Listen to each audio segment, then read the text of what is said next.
गंजी लड़की।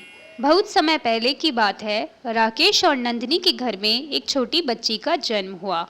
उसका नाम उन्होंने मीरा रखा। मीरा के सर पर जन्म के समय से ही कोई बाल ना था। नंदिनी को लगा कि कुछ समय बाद मीरा के सर पर बाल आ जाएंगे, पर अब मीरा 6 महीने की हो चुकी थी, लेकिन उसके बावजूद उसके सर पर कोई बाल ना था।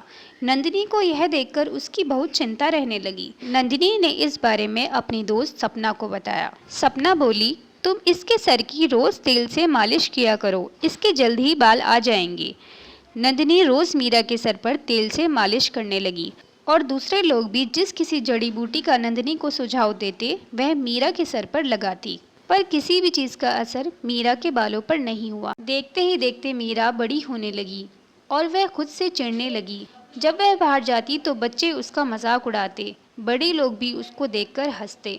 वह खुद को शीशे में देखना भी पसंद नहीं करती थी। कभी वह दुपट्टे से अपने सर को छुपाती और कभी बाहर जाने से मना कर देती। एक दिन तो ये ना बताई कि वह फूट फूट कर अपनी माँ के आगे रोने लगी। नंदिनी से ये सब बिल्कुल भी देखा नहीं जा रहा था।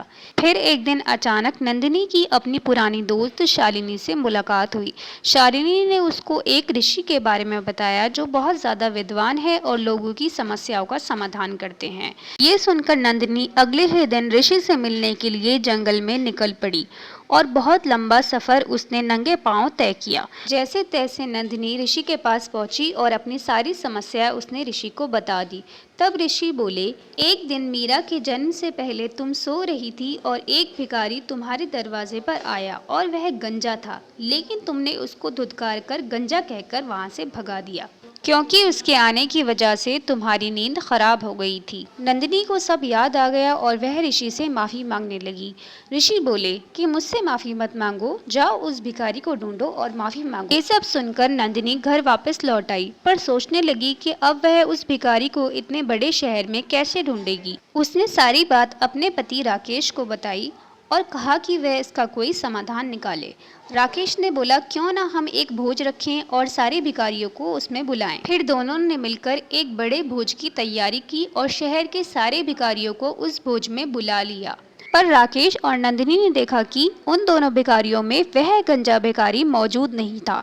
फिर दोनों ने मिलकर सारे भिखारियों से बात की और उस गंजे भिखारी का हाल हुलिया बताया। तब एक भिखारी उस गंजे भिखारी को पहचान गया और उसने उसका पता बता दिया। दोनों उस गंजे भिखारी के पास पहुंचे और जाकर खूब माफी मांगी और पूछा कि आप हमारे भोज में क्यों नहीं आए। गंजा भिखारी बोला, तुमने एक दिन मुझे धुतकार कर अपने घर से निकाल दिया था।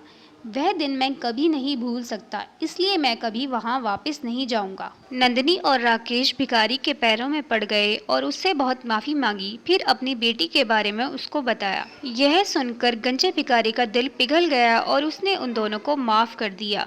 फिर राकेश और नंदिनी ने अपने घर बुलाकर गंजे भिखारी की खूब सेवा की। गंजा भिखारी मीरा से भी मिला और उसने उसके सर पर हाथ फेरा। अगले दिन जब मीरा सोकर उठी तो उसके सर पर बाल थे। उसने जब खुद को शीशे में देखा तो हैरान रह गई और वह दौड़ती हुई नंदिनी के पास गई। नंदिनी की तो आंखों में आंसू आ गए और आखिर में नंदिनी, मीरा और राकेश तीनों खुशी खुशी रहने लगे। कहानी अच्छी लगी हो तो चैनल को सब्सक्राइब और वीडियो को लाइक करना ना भूलें।